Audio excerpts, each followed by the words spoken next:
Okey, hari ni kita nak pasang Swiss RX King PMPSS.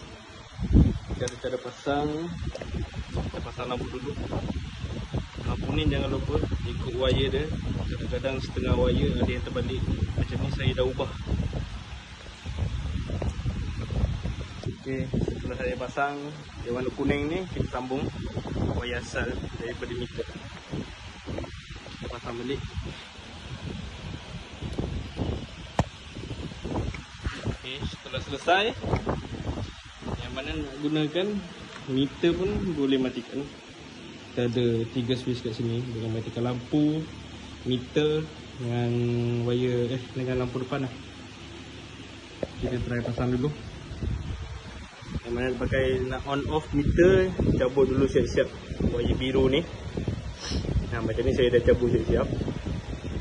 Cara cabutnya kita kena pakai benda-benda macam pin ke apa, kita tekan kat sini. Okey, switch ni dia datang macam ni. Wire ni kita sambung dengan wire biru ni daripada meter. Okey. Dari sekarang ni warna coklat kita pasang ke warna biru. Wire meter kita cabut juga. Okey, setelah selesai pemasangan semua, kita cek dulu semua wire ni.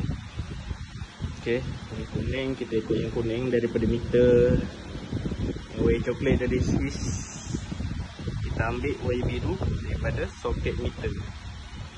Yang tu saya pasang balik. Okey, selesai. Kita dah pasang semua, dah siap pasang. Kita on dulu lampu.